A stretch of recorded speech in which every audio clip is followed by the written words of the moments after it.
Number 5, and then we will hop into the news. James says, good afternoon. I love this podcast and all Last Stand Media has to offer. I appreciate the honest opinion about the gaming industry that's unapologetic. However, I need to state something I found quite irksome.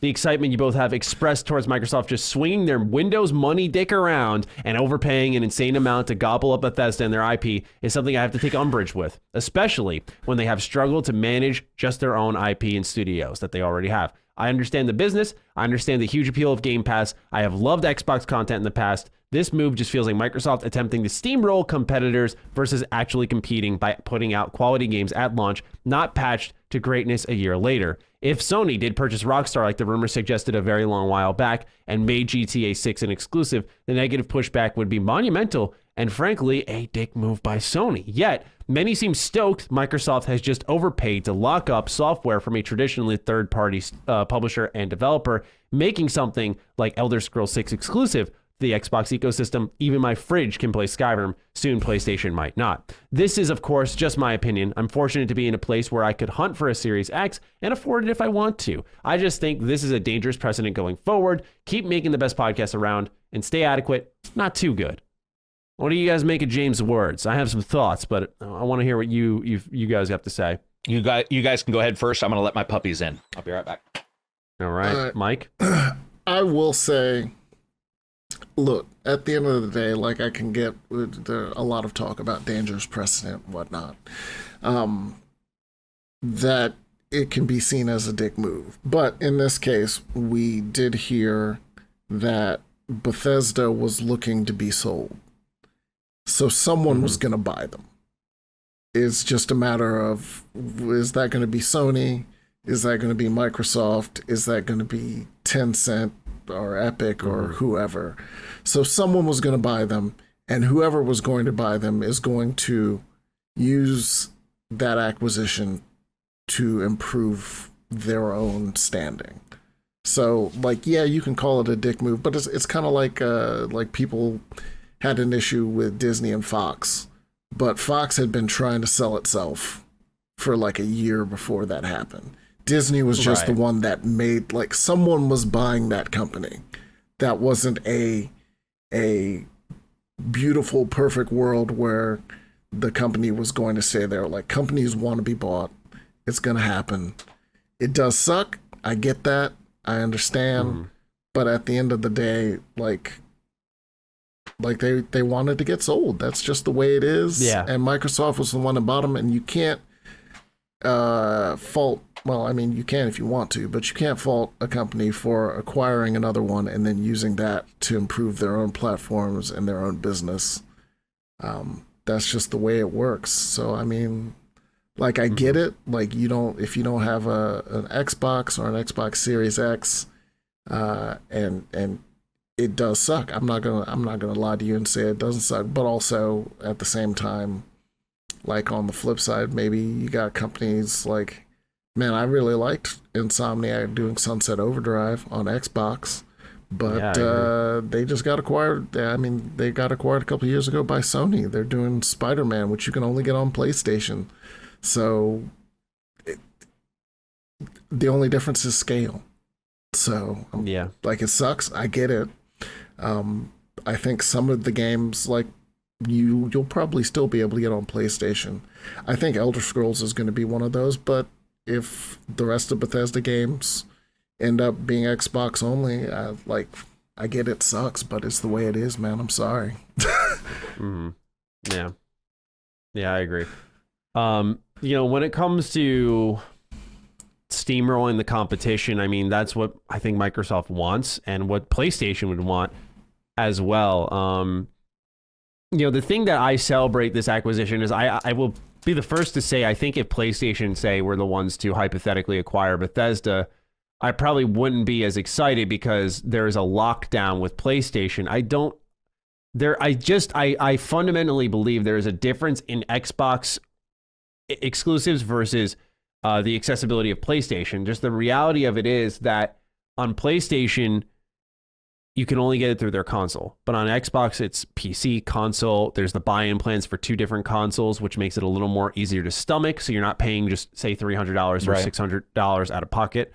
You can do monthly plans payment, which helps. There's streaming if you ever really wanted to. You get Game Pass, you stream it to a tablet, you have a controller, boom. They're doing the smart TV app. That is why the celebration is different, James. So I totally understand where you're coming from.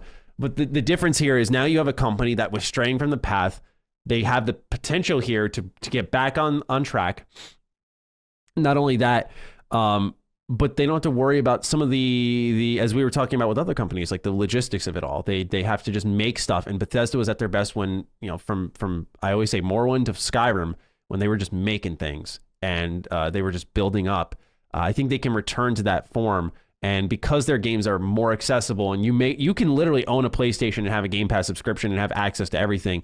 And I do think that is way more exciting because it's almost to have your cake and eat it too. You don't have to get 2 consoles and spend hundreds and hundreds of dollars. You can say, I'm only interested in Elder Scrolls 6 when that comes out, buy Game Pass for a month or 2 and snag it.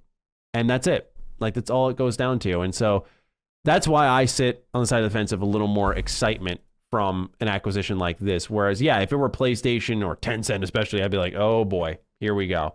Because there's just a difference in approach. And I do like Microsoft's more open, streamable approach compared to that of PlayStation's. Yeah, I wouldn't say excitement for me, but it is what it is. It is what it is, man. Yeah. There you go. All right, gents, shall we get into the news? Oh, yeah, I forgot to say mine real quick.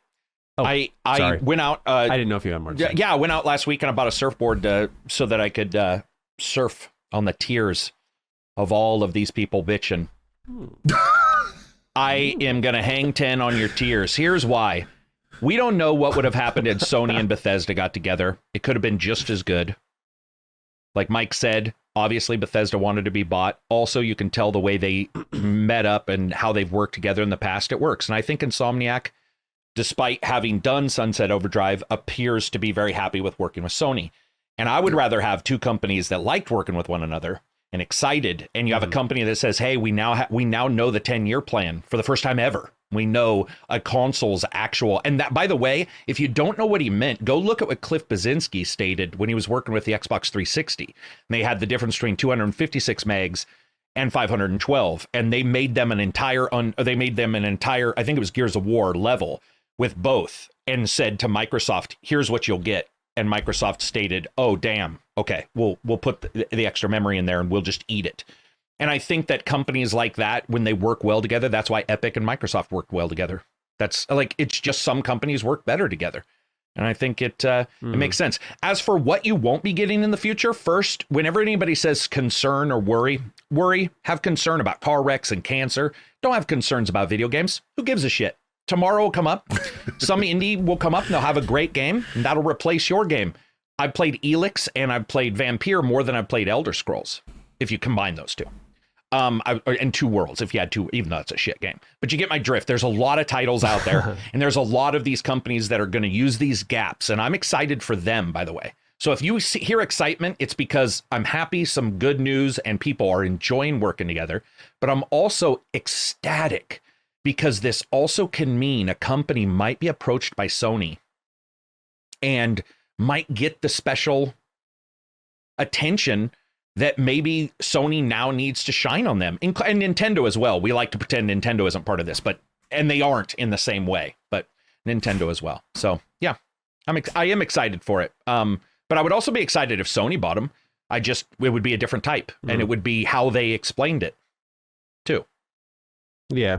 I think I sit on the side of the fence. I'd be a little less than, but I get where you're coming from. I probably would be too, but again, it was more about when they sat down and talked, and I was like, I get it. You know, like, you know how good NBA players, when they get together and you can tell, and you're like, oh, they even though Kobe and what's his name, Shaq did great, even though they, were prickly towards one another, as the saying would go.